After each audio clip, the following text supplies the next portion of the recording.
আসসালামু আলাইকুম। বাংলা সংবাদে সবাইকে স্বাগত জানাচ্ছি ফিরোজ তোহা। শুরুতেই বিআরবি কেবলস সংবাদ শিরোনাম।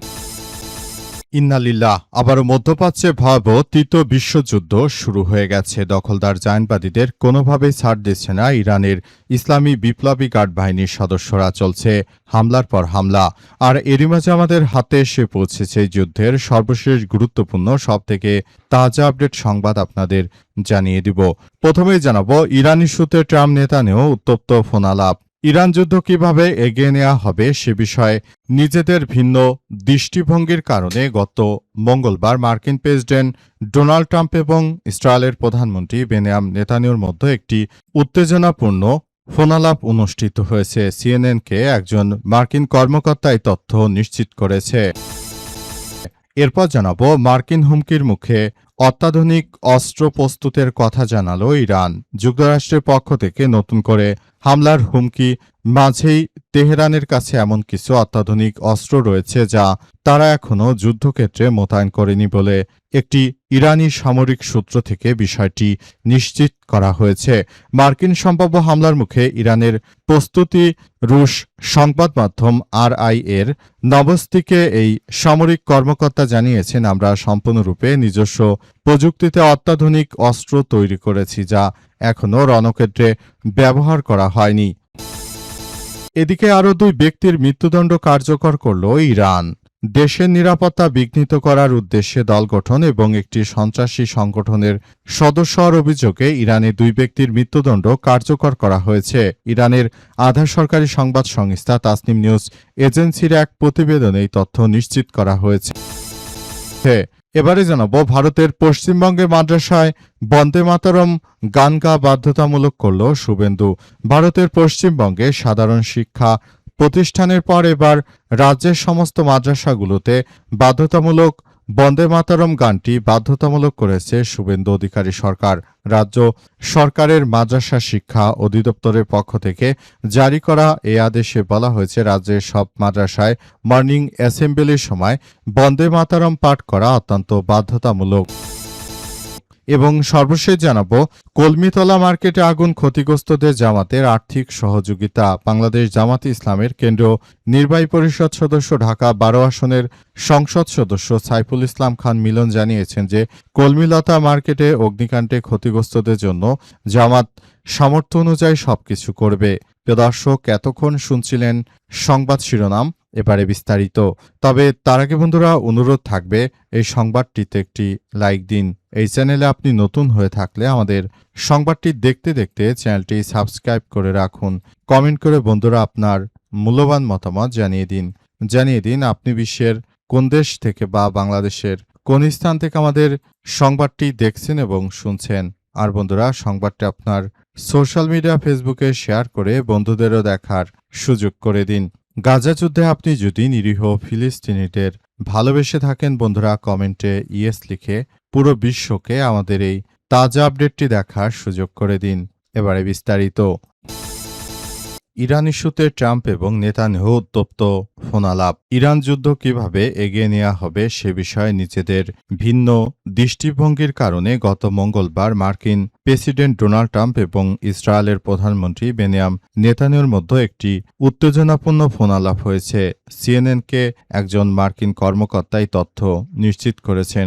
সাম্প্রতিক দিনগুলোতে এটি তাদের একমাত্র কথোপকথন ছিল না। ওই কর্মকর্তা জানায়, গত রোববার কথা বলার সময় ট্রাম্প নেতানিয়াহুকে জানিয়েছে যে সপ্তাহের শুরুতেই তিনি ইরানের উপর নতুন করে লক্ষ্য বস্তুভিত্তিক হামলা চালাতে পারেন।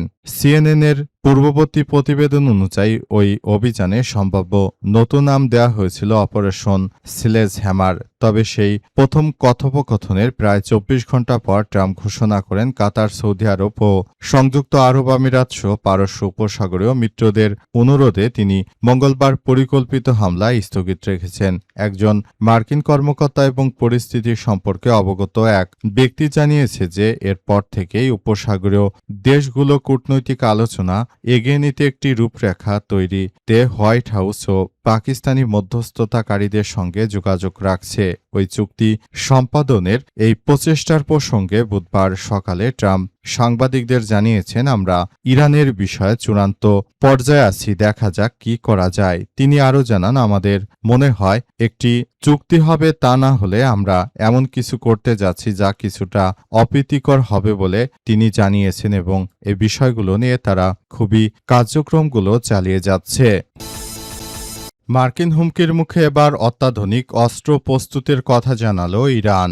মার্কিন যুক্তরাষ্ট্র ইরানকে শুরু থেকে যে হুমকি ধামকি দিয়ে যাচ্ছে, এর জন্য ইরানও পুরোপুরি প্রস্তুতি নিয়েছে বলে ইরানের পক্ষ থেকে নিশ্চিত করা হয়েছে।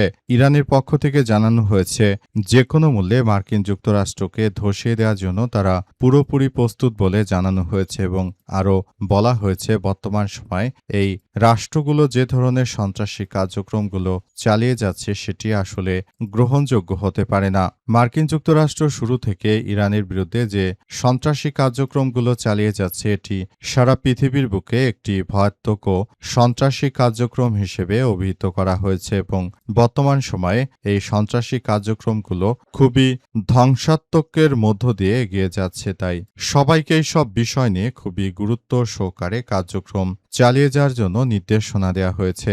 মার্কিন যুক্তরাষ্ট্রকে ধসিয়ে দিতে নতুন অত্যাধুনিক অস্ত্রশস্ত্র ব্যবহারের পরিকল্পনা করছে ইরানের ইসলামী বিপ্লবী গার্ড বাহিনীর সদস্যরা। যে কোনো মূল্যে মার্কিন যুক্তরাষ্ট্রের এই সন্ত্রাসী কার্যক্রমগুলোকে প্রতিহত করার জন্য এখন থেকে সবাই মিলে একটি সুন্দর ও কার্যক্রম তারা এগিয়ে নিয়ে যেতে চায় বলে এমন তথ্য নিশ্চিত করা হয়েছে। দখলদারদের যে কোনো মূল্যে ধসিয়ে দেওয়ার জন্য ইরানের এই নতুন কৌশল বলে ইরানের পক্ষ থেকে আসলে নিশ্চিত করা হয়েছে। আরও 2 ব্যক্তির মৃত্যুদণ্ড কার্যকর করল ইরান। দেশের নিরাপত্তা বিঘ্নিত করার উদ্দেশ্যে দল গঠন এবং একটি সন্ত্রাসী সংগঠনের সদস্য হওয়ার অভিযোগে ইরানের 2 ব্যক্তির মৃত্যুদণ্ড কার্যকর করা হয়েছে। ইরানের আধা সরকারি সংবাদ সংস্থা তাসনিম নিউজ এজেন্সির এক প্রতিবেদনে এই তথ্য নিশ্চিত করা হয়েছে। তাসনিম জানিয়েছে যে মৃত্যুদণ্ডপ্রাপ্ত ওই 2 ব্যক্তির বিরুদ্ধে অপরাধী চক্র গঠন এবং গুলি চালানো ও সন্ত্রাসী গোষ্ঠীর লক্ষ্য অনুযায়ী হত্যাচেষ্টার মাধ্যমে সশস্ত্র বিদ্রোহেরও অভিযোগ আনা হয়েছিল। মূলত এসব সন্ত্রাসীরা তারা মূলত ইরানের ইসলামী বিপ্লবী গার্ড বাহিনীর সদস্যদের বিরুদ্ধাচারণ করার পাশাপাশি তারা তাদের নিজের দেশেই এই ধরনের সন্ত্রাসী কার্যক্রম তারা চালিয়ে যাচ্ছে। এই সন্ত্রাসী কার্যক্রমগুলো চালানোর ক্ষেত্রে আসলে সারা বিশ্ব জুড়ে মোট কথা এদের বিরুদ্ধে বড় ধরনের সক্রিয় ভূমিকা পালন করা হচ্ছে। সারা বিশ্ব জুড়ে এদের বিরুদ্ধে, এদের সন্ত্রাসী কর্মকাণ্ডের বিরুদ্ধে এখন থেকে সারা বিশ্বের যারা মুসলিম জনগোষ্ঠী রয়েছে তারা সবাই অনেক বেশি সক্রিয় অবস্থানে রয়েছে। তারা যে কোনো মূল্যে এদের বিরুদ্ধে, এদের সন্ত্রাসী কার্যক্রমগুলোকে প্রতিহত করার জন্য শুরু থেকেই তারা কার্যক্রম চালিয়ে যাচ্ছে। দখলদারদের বিরুদ্ধে ইতিহাসের সবথেকে ভয়াবহ কার্যক্রম চালিয়ে মূলত তাদেরকে ধ্বংসস্তূপে পরিণত করার মধ্য দিয়েই মূলত এগিয়ে যেতে হচ্ছে এবং সারা বিশ্বের বুকে তাদেরকে একটি সন্ত্রাসী সংগঠন হিসেবে অভিহিত করা হচ্ছে। যে কোনো মূল্যে এদের এই সন্ত্রাসী কার্যক্রমগুলোকে প্রতিহত করা সবার জন্য বড় ধরনের একটি বিষয় হিসেবে অভিহিত করা হয়েছে।